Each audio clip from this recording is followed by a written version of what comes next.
Hi, నేను మీ లక్ష్మీనండి. ఈరోజు పండు మిర్చి నిలువ పచ్చడి పెట్టి చూపిస్తానండి. ఈ పర్ఫెక్ట్ అయిన కొలతలతో పెట్టుకుంటే ఇది చాలా టేస్టీగా ఉంటుంది. ఈ రకంగా పెట్టుకున్న పచ్చడి. దీని కొరకు 2 కేజీల పండు మిర్చి అండి. ఇవి నాటు మిర్చి, ఇలాగ పొడవుగా సన్నగా గట్టిగా ఉంటే ఇవి చాలా కారంగా ఉండి మనకు పచ్చడి బాగా కుదురుతుందండి. చాలా టేస్టీగా ఉంటుంది. ఇవి ఇలాగ ఉండాలి. మరి లావుగా లొట్టలు లేక ఉన్నవి నీరు ఉంటాయి, అవి కారం తక్కువ ఉంటాయి. ఇలాంటి మిరపకాయలకు ఉప్పు చింతపండు ఎక్కువ పడుతుందండి. అలా లావు మిరపకాయలకేమో 200 గ్రాముల చింతపండు పడుతుంది కిలోకు. ఇవి అయితేనేమో ఓ పావు కేజీ చింతపండు పడుతుంది, పావు కేజీ ఉప్పు పడుతుంది. ఇలా బాగా కడుక్కోవాలి. ఇవి బాగా కడిగేసుకొని ఇలా బుట్టకి వేసుకోవాలి. వాటర్ పోసి ఈ వాటర్ అంతా వెళ్ళిపోయేటట్టు ఇలాగా వేసేసుకొని ఇవి మొత్తం కడిగేసుకున్న తర్వాత ఇవి ఒక పొడి క్లాత్ తీసుకొని తుడుచుకోవాలండి. ఇలాగా మొత్తం పొడి అయ్యేటట్టు ఇలా తుడిచేసుకోవాలి. ఇలాగ మొత్తం బాగా తుడిచేసుకున్న తర్వాతనే ఈ తొడిమే తీసేసుకోవాలి. లేకపోతే వాటరు లోపలికి వెళ్ళి పచ్చడి మనకు చెడిపోతుంది. ఇలాగ అన్ని మిరపకాయలన్నీ ఇలాగే తీసి తుడుచుకోవాలి. ఇలాగ అన్నీ తుడిచేసుకొని పెట్టుకుంటే మనకు పచ్చడి చాలా బాగుంటుందండి. లేకపోతే బూజు రావడం, చెడిపోవడం అవుతుంది. మొత్తం మిరపకాయలన్నీ ఇలాగే తీసుకుందాము. అన్నీ తీసేసుకుందాము. ఈ మిరపకాయలన్నీ ఒక క్లాత్ వేసి ఇలాగ ఆరబెట్టుకోవాలి. ఇవి 1 గంట సేపు ఆరిపోవాలి. తడి లేకుండా, తేమ లేకుండా గంట సేపు ఆరితే మనకు బాగుంటాయి. ఇవన్నీ ఒక బేషన్లోకి ఎత్తేసుకొని ఇప్పుడు ఇవి మిక్సీలో ఇలాగే వేసుకుంటే మెదగవు కదండి. అందుకని చిన్న చిన్న ముక్కలు కట్ చేసుకోవాలి. ఇలాగ అన్నీ చిన్న చిన్నగా కట్ చేసుకోవాలి. అన్నీ పండు మిర్చి అంతా మొత్తం ఇలా కట్ చేసుకుంటే మనకు మిక్సీలో వేసుకున్నప్పుడు బాగా మెదుగుతాయి. ఇలా కట్ చేసుకోవాలి. మొత్తం ఇప్పుడు మిరపకాయలన్నీ కట్ చేసుకున్నానండి. ఇప్పుడు దీని కొరకు సాల్ట్ 1/2 కేజీ సాల్ట్ అండి. ఇది 2 కేజీలకు, కేజీకి పావు కేజీ. మీరు సన్నది మెత్తదాన్ని వేసుకోండి, రాళ్ళ ఉప్పు అన్న వేసుకోండి. ఏదైనా సరే వేసుకోవచ్చు. 1/2 కేజీ. కొలత ప్రకారంగా అయితే ఒక పెద్ద నీళ్ళ గ్లాసుడు 1 కేజీకి. ఇలా మిక్సీ జార్ వేసేసుకొని దీనికి కొంచెం సాల్ట్ వేసి కొద్దిగా పసుపు, సరిపడా పసుపు వేసి ఇది మిక్సీ పట్టుకోవాలి. ఇది మరి మెత్తగా కాకుండా ఇలా పట్టుకోవాలి. ఇలా పట్టుకొని మళ్ళీ మనం చింతపండు ఊరేస్తాం కదా, అంతా మిక్సీకి ఇలా పట్టుకోవాలండి. పట్టుకొని దీనికి చింతపండు అండి, 1/2 కేజీ చింతపండు. ఇది కేజీకి పావు కేజీ లెక్కన వేసేసుకొని ఇది మొత్తం గింజలు, నార లేకుండా నీట్గా తీసేసుకోవాలండి. మనకు లావు మిరపకాయలకైతే 200 గ్రాముల చింతపండు పడుతుంది. సన్న మిరపకాయలు కారం ఉంటాయి కాబట్టి పావు కేజీ పడుతుంది. ఇలాగ అన్ని గింజలు, నార అంతా తీసేసుకోవాలి. చెత్త అంతా తీసేసుకొని క్లీన్ చేసుకొని రుబ్బుకున్న ఊరేసుకోవాలండి. ఇప్పుడు ఈ పచ్చడి లేరు లేక వేసి ఇప్పుడు చింతపండు వేయాలి. కొంత పచ్చడి, కొంత చింతపండు వేసుకోవాలండి. ఇలా వేసుకుంటే మనకు 2 రోజులు తర్వాత తీస్తే మనకు మంచిగా చింతపండు నానిపోయి ఉంటుంది. ఇలా ఒక లేరు పచ్చడి, ఒక లేరు చింతపండు వేసేసుకోవాలి. ఒక డబ్బా కానీ, ఒక జాడి కానీ, ఒక సీసా కానీ ఏదో ఒక దాంట్లో ఇలా వేసేసుకొని 2 రోజులు ఊరనియాలి. ఇది చింతపండు మెత్తగా అయిపోతుంది. ఇలా వేసేసుకుంటే ఇది ఎప్పుడో మేము చాలా ఏండ్ల కిందట కొన్న జాడి అండి. ఇది 4 లీటర్ల జాడి, 2 కేజీల పచ్చడి పడుతుంది. అప్పుడు ఎక్కువ జాడీలనే కదండి పెట్టుకునేది వెనకటికి. ఇది ఇంకా 5 లీటర్ల, 8 లీటర్ల జాడీలు కూడా ఉన్నాయండి మా ఇంట్లో. ఇంకా అన్నీ పగిలిపోగా 3 జాడీలు మిగిలినాయి. అప్పుడు ఎక్కువ శాతం జాడీలోనే పెట్టేసుకుంటాం. ఇలాగ అంతా పచ్చడి అంతా పెట్టేసుకొని ఇది 2 రోజులు ఊరనిద్దాము. ఇప్పుడైతే సీసాలలో పెట్టుకొని ఫ్రిడ్జ్లో పెట్టుకుంటున్నాం. జాడీలు ఎక్కువ వాడతలేము. ఇప్పుడు ఏమన్నా మిరపకాయలు, కారం, ఉప్పు పోసేసి పెట్టేసుకుంటున్నాం అండి జాడీలుల్లా. సీసాలుల్లోనే పచ్చాలు పెట్టి ఫ్రిడ్జ్లో దాచుకుంటున్నాం, కలర్ మారకుండా ఉంటుంది అని. ఇవి చాలా బాగుంది కదండి. ఈ జాడి ఎంత బాగుంది చూడండి. ఇలా పెట్టేసుకొని 2 రోజుల తర్వాత చూద్దామండి. ఊరిపోయి ఉంటుంది, మంచిగా నానిపోయి ఉంటుంది ఈ చింతపండు. చూడండి ఎంత బాగా నానిపోయిందో. ఈ పచ్చడి చింతపండు బాగా కలిసిపోయింది కదండి.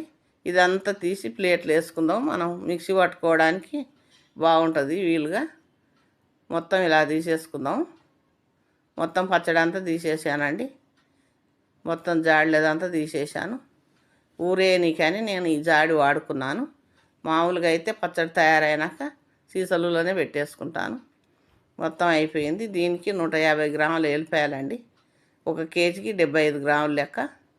ఇవి ఇలాగా వేసేటప్పుడే రుబ్బేటప్పుడే వేసుకోవాలి. ఆవాలు 100 గ్రాములు, 1 కేజీకి 50 గ్రాములు. మెంతులు 50 గ్రాములు, 1 కేజీకి 25 గ్రాములు. ప్యాన్ పెట్టి వేపుకోవాలండి. ఇవి బాగా కలర్ వచ్చే వరకు వేపుకోవాలి. ఇవి వేగపోతే చేదుగా ఉంటాయి. వేగిన తర్వాత ఈ ఆవాలు కూడా వేసేసుకొని ఇవి కొంచెం లైట్గా వేపుకుంటే సరిపోతుంది. మరి ఎక్కువ వేయించాల్సిన అవసరం లేదండి. ఇవి లైట్గా వేయించుకొని ఇవి మిక్సీ జార్లో పోసుకొని ఇవి చల్లారిన తర్వాత మిక్సీ పట్టుకోవాలి. మెత్తగా పొడి పట్టుకోవాలి. ఈ పొడి ఇలా ఉండాలి మెత్తగా.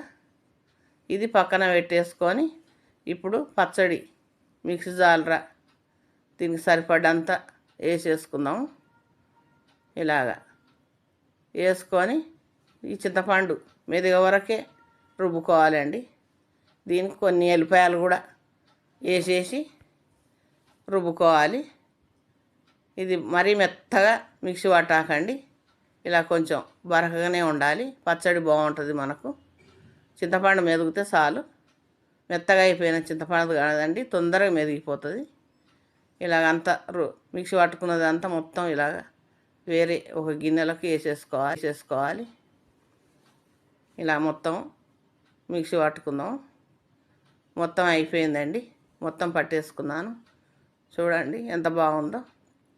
ఇప్పుడు ఈ ఆవాలు మెంతుల పొడి వేసేసుకుందాము. ఇది వేసేసుకొని బాగా కలిపేసుకుందామండి. ఇలా కలుపుకుంటే ఇది మొత్తం కలిసిపోయే వరకు ఇలా కలుపుకోవాలి. ఇది మిరపకాయలు నాటు మిరపకాయలు కదండి, లూజ్గా ఉంటుంది, గట్టిగా ఉంటుంది. లావు మిరపకాయలు అయితే లూజ్గా ఉంటుంది. నేను గ్లోవ్స్ వేసుకొని కలుపుతున్నానండి. దేవుడిచ్చిన చేయి ఉండగా గరిటతో కలపడం ఎందుకు ఇంత గట్టి పదార్థాన్ని, అందుకని ఈ చేయితో కలుపుతున్నాను. బాగా ఇవి పండు మిరపకాయలు కదా, మంట బాగుంటాయి. అందుకనే ఏదన్నా మనకు చేతికి తొడుక్కొని కలిపితే ఆ మంట లేకుండా ఉంటుంది. ఎప్పుడు నేను అలాగే ఎక్కువ పచ్చళ్ళు ఉన్నప్పుడు అలాగే కలుపుతాను. ఈ పచ్చడి చూడండి ఎంత బాగుందో. ఇది కొంచెం గిన్నెలో తీసేసుకొని నేను తాలింపు పెడతాను. నేను మొత్తం అయితే పెట్టుకోను. ఇది ఇలాగే నిల్వ చేసుకుంటా. కొంచెం గిన్నెలో తీసేసుకొని తాలింపు పెట్టేసుకుందాం. ఇది ఎలా పెట్టాలనో చూపిస్తానండి. ఇప్పుడు పొయ్యి మీద ఒక ఫ్యాన్, అదే మెంతులు వేపిన ఫ్యానేనండి ఇది. దీనికి 100 గ్రాముల నూనె, ఆ పచ్చడికి 100 గ్రాముల నూనె సరిపోతుంది. మామూలుగా అంతా పచ్చడి అంతా పెట్టుకోవాలనుకుంటే కేజీకి 400 గ్రాములు పోసుకుంటానండి. ఇప్పుడు 1 స్పూను ఆవాలు, 1 స్పూను జీలకర్ర, 1 స్పూను మినపప్పు, ఎండుమిర్చి, కరివేపాకు వేసుకొని ఇది వేగే వరకు వేయించుకుందాం. ఇది కొంచెం కలర్ వచ్చే వరకు వేయించుకొని ఎల్లిపాయలు వేసేసుకుందాం. ఆ వేడికే ఎల్లిపాయలు మగ్గిపోతాయి. ఇవి వేగకపోయినా కూడా పచ్చళ్ళ ఇలాగే కలుపుకున్నా కూడా పచ్చళ్ళ మగ్గి మనకు తినడానికి బాగుంటాయి కదండి. ఇప్పుడు పచ్చడి వేసేసుకుందాం. ఈ పచ్చడి వేసేసి బాగా కలిసిపోయే వరకు కలిపేసుకుందామండి. ఇలాగంతా కలిసిపోయింది. మీకు నూనె ఎక్కువ కావాలంటే కూడా వేసుకోవచ్చు, అది మన ఇష్టం. ఇది ఇలా వేసుకొని ఒక డబ్బా కానీ, ఒక సీసా కానీ, ఒక చిన్న జాడి కానీ ఇలా పెట్టేసుకుంటే మనం రోజు వాడుకోవడానికి బాగుంటాయి. ఈ జాడీలు కూడా నేను 4 కొన్నానండి. ఇలాగ పచ్చళ్ళు, కారం పొళ్ళు పోసుకొని ఉంటుందని కొన్నాను. నాకు ఎప్పుడు ఇలా చిన్న జాడీలు కూడా ఉంటాయి. రోజు వాడుకోవడానికి ఇవి చాలా బాగుంటాయి. ఈ పచ్చడి అయితే ఇంకా ఒక పెద్ద సీసాలో నిల్వ చేసుకొని ఫ్రిడ్జ్లో పెట్టుకుంటాము. కలర్ మారకుండా ఉంటుందని ఇప్పుడు జాడీలలో పెడతలేమండి. అవి ఏమన్నాక మిరపకాయలు, కారం, ఉప్పు పోసుకోవడానికి వాడుకుంటున్నాం. మొన్న 2 రోజులు ఊరేసుకుందాం అన్నట్లు జాడి వాడుకున్నాను. ఇలా మొత్తం సీసాలో పెట్టేసుకొని ఇది ఫ్రిడ్జ్లో పెట్టేసుకుంటే మనకి ఎప్పుడు కావాలంటే అప్పుడు కొంచెం తీసుకొని వాడుకోవచ్చు. దీని కొరకే నేను సీసాలు కొన్నా ఫ్రిడ్జ్లో పెట్టుకోవాలి అని. ఇప్పుడు అన్ని పచ్చళ్ళన్నీ ఫ్రిడ్జ్లోనే పెడుతున్నామండి. చాలా బాగుంది కదండి ఈ పచ్చడి. ఇలా పెట్టుకుంటే చాలా టేస్ట్గా ఉంటుంది. ఈ కొలతలతో నేను ప్రతి సంవత్సరం ఇలాగే పెడుతుంటాను. ఈ కొలతల ప్రకారంగా మీరు పెట్టుకొని చూడండి, చాలా బాగుంటుంది. ఈ వీడియో మీకు నచ్చితే లైక్ చేసి సబ్స్క్రైబ్ చేసుకొని షేర్ చేయండి.